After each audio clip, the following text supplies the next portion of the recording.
People as a resources. So ఇప్పుడు మనుషులు ఎలా రిసోర్సెస్గా మారుతారో మనం చదవబోతున్నాం.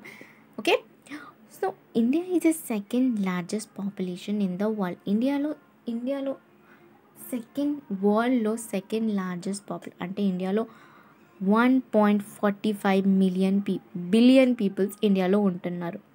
సో ఇప్పుడు ఇండియాలో పాపులేషన్ ఎక్కువే, అంతే కదా. సో ఈ పాపులేషన్ ఏమొచ్చి దీంతో కొన్ని అడ్వాంటేజ్ ఉన్నాయి, డిసడ్వాంటేజెస్ కూడా ఉన్నాయి. ఎందుకంటే every coin has a 2 sides.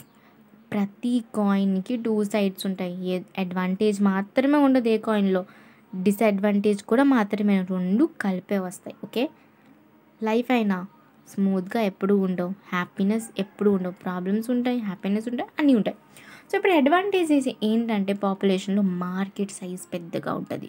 ఇప్పుడు ఎంతమంది మనుషులు ఉంటారో అంత పెద్ద మార్కెట్ ఉంటుంది.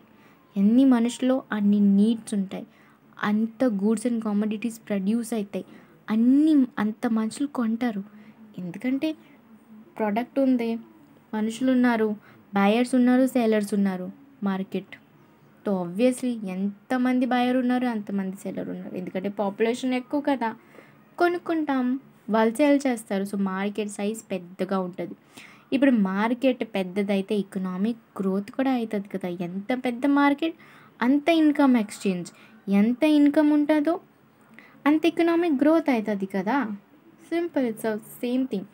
అండ్ ఇన్నోవేషన్ అండ్ డెవలప్, ఎంతమంది మనుషులు ఉంటే వాళ్ళు డిఫరెంట్ బ్రెయిన్స్ ఒక ప్రాబ్లమ్ని డిఫరెంట్ థింగ్లో ఆలోచిస్తారు. ఆ ఇన్నోవేషన్, ఆ డెవలప్మెంట్ కూడా అలానే ఉంటుంది. ఓకే, అందరు మనుషులు ఒకేలా ఆలోచించరు, డిఫరెంట్ వేలో ఒక ప్రాబ్లమ్ని డిఫరెంట్ వేలో సాల్వ్ చేస్తారు.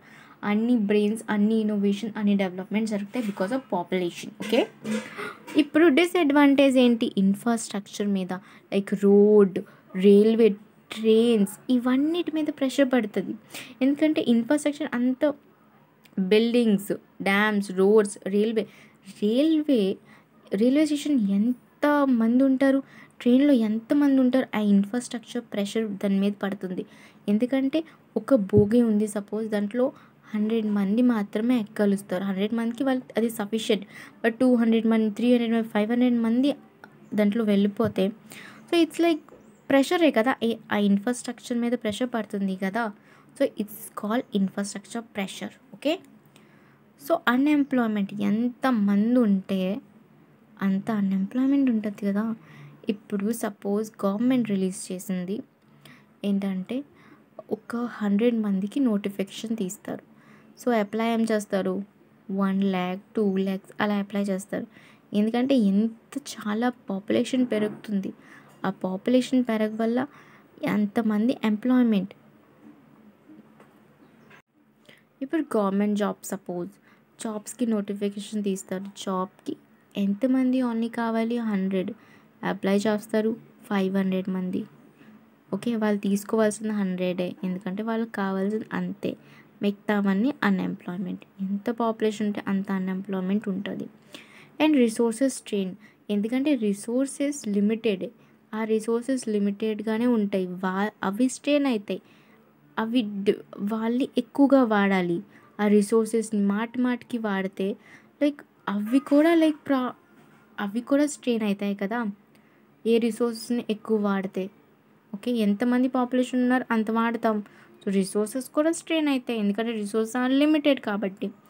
ఇప్పుడు ఒక హ్యూమన్ క్యాపిటల్ చూడు, 4 ఫ్యాక్టర్ ఆఫ్ ప్రొడక్షన్ ఉంది. ఓకే, దాంట్లో హ్యూమన్ క్యాపిటల్ ఒక capital for the production. Okay, production ఏదైనా ప్రొడ్యూస్ చేయాలన్నా, ఏమైనా గోల్ అచీవ్ చేయాలన్నా అది ప్రొడక్షన్లో ఒక క్యాపిటల్ హ్యూమన్ క్యాపిటల్. ఆ హ్యూమన్ క్యాపిటల్ని హ్యూమన్ రిసోర్సెస్గా మార్చాలంటే ఓకే, అప్పుడు మనకి ఇన్వెస్ట్మెంట్ కావాలి, ఎడ్యుకేషన్ పైన, హెల్త్ పైన. ఓకే, ఎడ్యుకేషన్ బాగుంటే ఆ మనిషి ఇన్కమ్ జనరేట్ చేయగలుగుతారు. ఓకే, ఇప్పుడు హెల్త్ బాగోపోతే ఆ మనిషి ఏమీ చేయలేడు. అందుకే హెల్త్ అండ్ ఎడ్యుకేషన్ చాలా ఇంపార్టెంట్. అప్పుడే ఒక మనిషి హ్యూమన్ రిసోర్స్గా మారగలరు. ఎడ్యుకేషన్, స్కిల్ డెవలప్మెంట్, ఏదైనా వర్క్ నేర్చుకోవడం, ఇవన్నీ ఇంపార్టెంట్. ఒక ఎడ్యుకేషన్‌లో ఒక పార్ట్. సో, ఎడ్యుకేషన్ ఉంటేనే ఒక మనిషి హ్యూమన్ రిసోర్స్‌గా మారగలుస్తారు. ఓన్లీ ఎడ్యుకేషన్ ఉంటే అవ్వదు కదా! హెల్త్ కూడా ఉండాలి. హెల్త్ సహకరించపోతే మనిషి ఏమీనే చేయలేరు. Okay. So, health and education is important. అప్పుడు దాని మీద ఇన్వెస్ట్‌మెంట్ చేస్తేనే ఒక మనిషి హ్యూమన్ క్యాపిటల్ నుంచి హ్యూమన్ రిసోర్స్‌గా మారగలుస్తారు. ఓకే. ఐ హోప్ ఇది మీకు అర్థమైంది ఉంటది. Thank you so much.